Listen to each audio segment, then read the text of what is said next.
الحمدللہ جل وعلا وصلی اللہ وسلم علی رسولہ المصطفى ونبیہ المجتبى وامینہ علی وحی السماء شافع الشفعاء یوم الجزاء اما بعد فاعوذ باللہ من الشیطان الرجیم بسم اللہ الرحمن الرحیم انہ هو البر الرحیم صدق اللہ مولانا العظیم ونحن على ذلك من الشاہدین والشاکرین والحمد للہ رب العالمین۔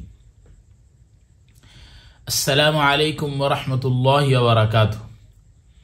امید ہے تمام دوست احباب خیر و عافیت سے ہوں گے، اور دعا ہے کہ اللہ رب العزت آپ تمام حضرات کے علم میں، عمل میں، عمر میں، رزق میں، اولاد میں، کاروبار میں برکتیں، وسعتیں، رحمتیں عطا فرمائے۔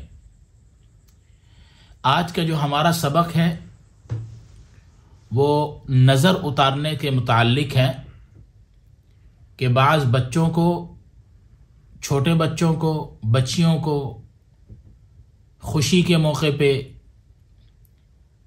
یا کسی بھی ایسے موقع پہ جس میں ہم گھروں میں جمع ہو جاتے ہیں آپس میں ملنے ملانے کے لیے، اور بچوں کو نظر لگ جاتی ہے۔ یہاں تک کہ شادی کے موقع پر بڑوں کو بھی نظر لگ جاتی ہے۔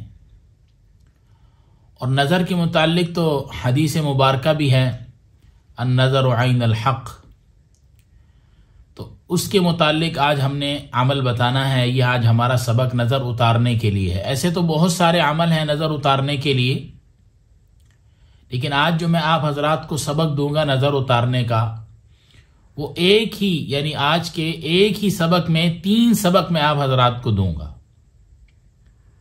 نظر اتارنے کے متعلق، چاہے اس میں نظر بد ہے یا عام نظر ہے، چاہے وہ نظر جنات کی ہو، شیاطین کی ہو، کسی انسان کی ہو، مرد کی ہو، عورت کی ہو، چھوٹے کی ہو، بڑے کی ہو، کسی کی بھی نظر ہو، اس کے اترنے کا طریقہ کار بھی بتلاؤں گا، اور آئندہ حفاظت کے لیے بھی عمل بتاؤں گا، تاکہ اللہ رب العزت آئندہ بھی ہمارے بچوں کی، چھوٹوں کی، بڑوں کی، گھروں میں خواتین کی، ہم سب کی حفاظت فرمائے۔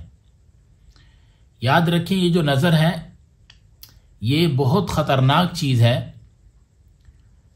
اس حد تک خطرناک ہے کہ اس نظر سے انسان کو وہ بیماریاں ہو جاتی ہیں جن کا علاج ناممکن میں چلا جاتا ہے۔ اس نظر کی وجہ سے انسان کے اوپر ایسے حالات آ جاتے ہیں، ایسے معاملات ہو جاتے ہیں، ایسے کام ہو جاتے ہیں اس نظر کی وجہ سے کہ انسان ایسی عجیب اور ناگہانی پریشانیوں میں، ناگہانی مصیبت میں، اور کچھ ایسی چیزوں کے اندر مبتلا ہو جاتا ہے کہ اس کو خود سمجھ نہیں آتا کہ میرے ساتھ یہ ہوا کیا ہے۔ اور جب اس کی تحقیق کی جائے، اس کی تشخیص کی جائے، اس کی معلومات کی جائیں، تو پتہ چلتا ہے کہ اس کو نظر لگی ہوئی ہے۔ اور ہم نظر اتارنے کا اہتمام ہی نہیں کرتے، نظر سے بچنے کا ہم اہتمام ہی نہیں کرتے، کوشش ہی نہیں کرتے، نہ خود نظر اتارنے کی کوشش کرتے ہیں، نہ اپنے بچوں کی نظر اتارنے کی کوشش کرتے ہیں، نہ ہم نظر سے بچنے کی کوشش کرتے ہیں۔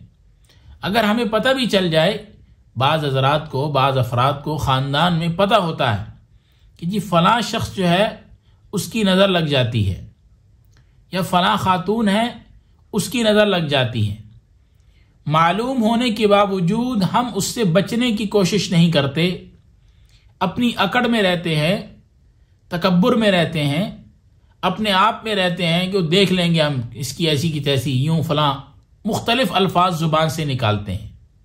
ہمیں نہیں نکالنا چاہیے، احتیاط کرنی چاہیے، ہمیں بچنا چاہیے، اور حفاظت بھی کرنی چاہیے، حفاظتی دعاؤں کا اہتمام کرنا چاہیے۔ نظر سے بچنے کے وہ اعمال جو حضور نبی کریم صلی اللہ علیہ وعلی آلہ وصحبہ وسلم نے ہمیں بتلائے ہیں، صحابہ کے ذریعے سے ہم تک جو اعمال پہنچے ہیں، ہمیں ان کا اہتمام کرنا چاہیے۔ بات طویل ہو جائے گی، لمبی ہو جائے گی، اس پر انشاءاللہ اگلے پارٹ میں بھی انشاءاللہ حدیث مبارکہ کے کچھ حوالے میں آپ کو دوں گا۔ آج صرف اتنی بات آپ سمجھ لیں، اور اس کو یاد رکھیں، اور جو احباب ساتھی ہیں اس کو نوٹ کر لیں۔ کیا نوٹ کرنا ہے؟ سب سے پہلے تو جو مریض آپ کے پاس آتا ہے نا، آپ اس کی تشخیص صحیح طرح کریں۔ جب تک آپ اس کی تشخیص صحیح نہیں کریں گے، آپ اس کے مرض کو نہیں پکڑ سکتے۔ جب آپ اس کی تشخیص صحیح کر لیں گے، آپ کو سمجھ آ جائے گی کہ بھئی اس کے اوپر نظر کا معاملہ ہے، اس کو نظر بد کا معاملہ ہے۔ جب یہ تشخیص آپ کی ہو جائے گی تو پھر فوراً اس کا علاج ہو جائے گا، اسی مجلس میں بیٹھ کر اس کا علاج ہو جائے گا، اسی وقت اس کی نظر اتر جائے گی اور اس کو فرق محسوس ہو جائے گا۔ اگر آپ تشخیص ہی نہ کر سکیں، آپ کو یہ سمجھ ہی نہ آئے کہ اس بندے کو، بندی کو، چھوٹے بچے کو، بچی کو بھئی نظر ہے، کوئی جادو ہے، اثرات ہیں، شیاطین ہیں، اس کو کیا ہے، بیماری ہے، جب آپ کو سمجھ ہی نہیں آئے کہ آپ اس کا علاج کیسے کریں گے، تو آپ اس تشخیص کے اوپر، اس پہ بھی انشاءاللہ کچھ اسباق ہم دیں گے، وہ بھی انشاءاللہ آپ کے سامنے آ جائیں گے کہ آپ نے تشخیص کیسے کرنی ہے۔ تشخیص سے بہت سارے مختلف اس کی اقسام ہیں، بہت ساری قسمیں ہیں، تشخیص کیسے کرنی ہے، کون کون سے طریقوں سے تشخیص کرنی ہے، وہ بھی انشاءاللہ میں آپ کو بتلا دوں گا۔ لیکن آج کا ہمارا سبق نظر کے اوپر ہے، نظر بد کے اوپر ہے کہ ہم نے اس سے حفاظت کیسے کرنی اور ہم نے اس نظر بد کو ختم کیسے کرنا ہے۔ پہلا عمل، پہلا طریقہ آپ سمجھ لیں، پہلا طریقہ نظر بد کو اتارنے کا وہ یہ ہے کہ اگر آپ کو معلوم ہو کہ یہ فلاں شخص کی نظر ہے تو اس سے وضو کروائیں، اس پانی کو جمع کریں اور اس پانی سے جس کو نظر لگی ہو اس کو نہلا دیں، نظر اسی وقت اتر جائے گی۔ اور اس پر بھی ایک پوائنٹ ہے، اس کو سمجھ لیں۔ خاص طور پر ہم گھرانوں کے اندر ماں باپ کی اپنی نظر بچوں کو لگ جاتی ہے، چھوٹے بچوں کو، چاہے وہ چھوٹا بیٹا ہو بیٹی ہو، ان کی جو خوبصورت جو حرکات ہیں، ان کا ہنسنا، ان کا بولنا، ان کا چلنا، ان کا آپ کی طرف بھاگنا، الٹی سیدھی گفتگو کرنا، اپنے منہ سے بہترین الفاظ نکلنے کی کوشش کرنا، مختلف باتیں کرنا، پھر ہم انہی کے ساتھ انہی کی زبان میں باتیں کرتے ہیں، توتلی زبان میں جو بچے بولتے ہیں ویسے ہی ہم ان سے بات کرنے کی کوشش کرتے ہیں۔ اسی موقع کے اوپر ہماری ماں باپ کی بچوں کو نظر لگتی ہے، یا بچہ کوئی ایسی حرکت کرتا ہے اس کی نظر، ماں باپ کی نظر لگ جاتی ہے۔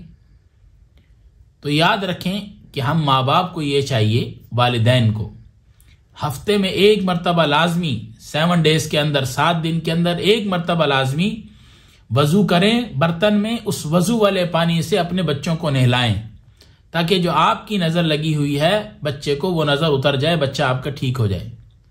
اس کا اہتمام لازمی کریں۔ دوسرے نمبر پر دوسرا طریقہ وہ یہ ہے کہ ایک مرتبہ سورہ فاتحہ پڑھنی ہے، پوری مکمل۔ بسم اللہ الرحمن الرحیم پڑھ کے سنا دیتا ہوں۔ الحمدللہ رب العالمین الرحمن الرحیم مالک یوم الدین ایاک نعبد و ایاک نستعین اہدنا الصراط المستقیم صراط الذین انعمت علیہم غیر المغضوب علیہم ولا الضالین آمین۔ اس کے بعد ایک مرتبہ پڑھیں گے وما انفقتم من نفقۃ او نذرتم من نذر فإن اللہ یعلمہ وما للظالمین من انصار۔ ایک مرتبہ اس کو پڑھیں گے، یہ سورہ بقرہ ہے، آیت نمبر 72 ہے اس کی۔ اس کے بعد ایک مرتبہ پڑھیں گے وَنُنَزِّلُ مِنَ الْقُرْآنِ مَا هُوَ شِفَاءٌ وَرَحْمَةٌ لِّلْمُؤْمِنِينَ، یہ سورہ بنی اسرائیل ہے، آیت نمبر 28 ہے۔ اس کے بعد ایک مرتبہ پڑھیں گے بسم اللہ الرحمن الرحیم أَفَحَسِبْتُمْ أَنَّمَا خَلَقْنَاكُمْ عَبَثًا وَأَنَّكُمْ إِلَيْنَا لَا تُرْجَعُونَ فَتَعَالَى اللَّهُ الْمَلِكُ الْحَقُّ لَا إِلَهَ إِلَّا هُوَ رَبُّ الْعَرْشِ الْكَرِيمِ وَمَن يَدْعُ مَعَ اللَّهِ إِلَٰهًا آخَرَ لَا بُرْهَانَ لَهُ بِهِ فَإِنَّمَا حِسَابُهُ عِندَ رَبِّهِ إِنَّهُ لَا يُفْلِحُ الْكَافِرُونَ وَقُلْ رَبِّ اغْفِرْ وَارْحَمْ وَأَنْتَ خَيْرُ الرَّاحِمِينَ، سورہ مومنون آیت نمبر 115 سے 118 تک۔ اس کے بعد 3 مرتبہ پڑھیں گے بسم اللہ الرحمن الرحیم فاجتباہ ربہ فجعلہ من الصالحین وَإِن يَكَادُ الَّذِينَ كَفَرُوا لَيُزْلِقُونَكَ بِأَبْصَارِهِمْ لَمَّا سَمِعُوا الذِّكْرَ وَيَقُولُونَ إِنَّهُ لَمَجْنُونٌ وَمَا هُوَ إِلَّا ذِكْرٌ لِلْعَالَمِينَ۔ یہ سورہ قلم کی آخری 2 آیتیں ہیں۔ سورہ قلم 29واں پارہ، اس کی آخری 2 آیتیں۔ ان ساری چیزوں کو پڑھنے کے بعد صرف ایک مرتبہ آخر میں درود ابراہیمی پڑھیں گے۔